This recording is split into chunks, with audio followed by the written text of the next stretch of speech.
En Inde, un camping-car, c'est une curiosité. Alors, un camping-car en panne, c'est un événement que personne ne veut rater. En moins de 5 minutes, tout le village est au courant. Coup de chance incroyable, Luc a crevé juste en face d'un garage. Tu jettes un œil au boulon discrètement, qu'il n'y en ait pas un qui disparaisse. Les pneus du camping-car ont été achetés en Asie. Des pneus à l'ancienne, avec chambre à air, ce qui n'existe plus en France.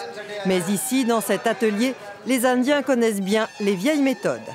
La chambre à air est plongée dans une bassine d'eau. Le trou est localisé grâce aux bulles, il n'y a plus qu'à poser la rustine. Finalement, le plus dur pour Luc, ce n'est pas de faire réparer son pneu. Le plus dur, c'est de se frayer un chemin pour partir. La foule se fait de plus en plus pressante. Là, ils n'ont pas vu de touristes depuis longtemps. On peut plus partir.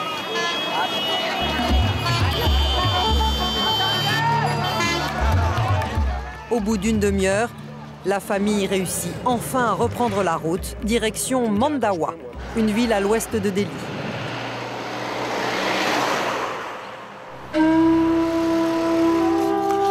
Le soir venu, chacun s'isole. C'est le seul moment d'intimité.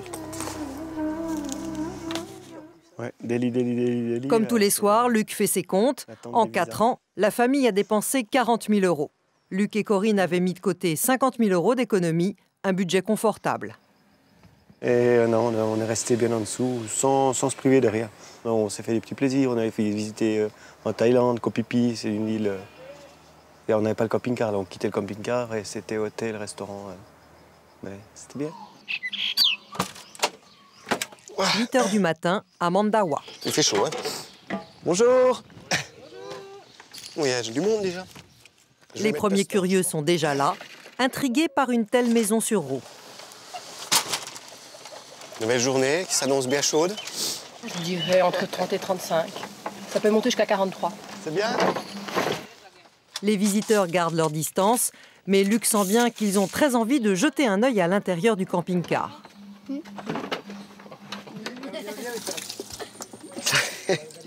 Ah bah, si tu souris, ils vont rentrer, hein.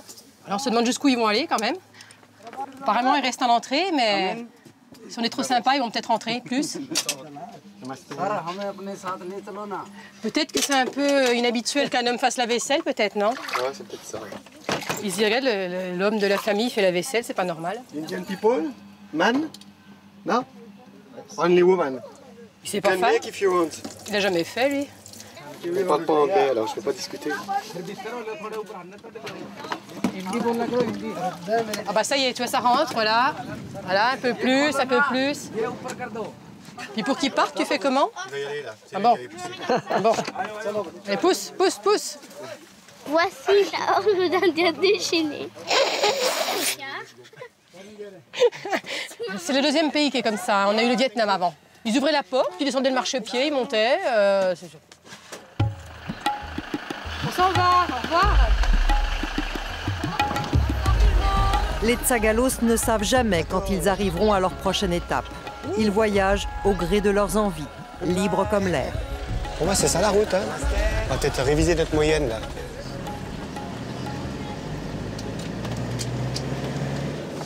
Bon, c'est plus cool qu'hier à conduire. Oui. Ça avance pas, mais il n'y a personne. C'est joli. Et en plus, c'est super chouette, un tracteur.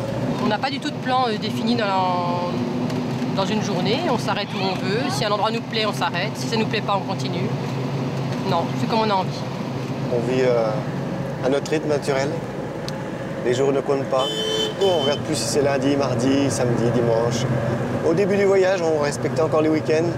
Puis petit à petit, au fur et à mesure du rythme, on s'en préoccupe plus du tout. J'essaie de mettre à l'ombre, Corinne. Mais les enfants, eux, ne sont pas en vacances. Comme tous les petits Français, ils sont scolarisés. Tous les jours, les Tsagalos font une pause école dans un endroit calme et surtout sans curieux. Who are you talking to? I'm talking to Dorothea. Okay, but don't stay on the phone for hours. Patrick wants to watch a comedy. Patrick want to watch a comedy. Kate. L'endroit semblait pourtant désert. Mais en Inde, dans ce pays qui dépasse le milliard d'habitants, on n'est jamais vraiment seul. I Want to see my Attends, je stoppe. Repeat. I want to watch my favorite program. Évident avec les motos, hein. I don't want to watch sport. Souvent, on fait court à l'intérieur. Là, on s'est dit, on est en campagne, on va y arriver, mais C'est pire, je crois. ça, voilà, c'est pire, comme dit Thibaut. Mais Thibaut sait se concentrer, même avec du monde autour. Quel est le coût total de cette classe de voile? Alors, et puis est-ce que c'est compliqué? Est-ce qu'on trouve tout de suite? Non, il faut faire plusieurs calculs. Faire plusieurs calculs, d'accord. Alors, tu vas commencer par quel calcul? Les enfants suivent les devoirs envoyés par le CNED, l'organisme de l'éducation nationale qui organise les cours par correspondance. Et ça permet de faire une scolarité qui n'est pas dans le système scolaire classique. Mais on reçoit chaque année 7 kilos de cours par enfant. On est content de ne pas être en sac à dos parce que ce serait quand même compliqué de transporter 14 kilos. On les reçoit à la poste restante de l'endroit où on est. La dernière fois, c'était où?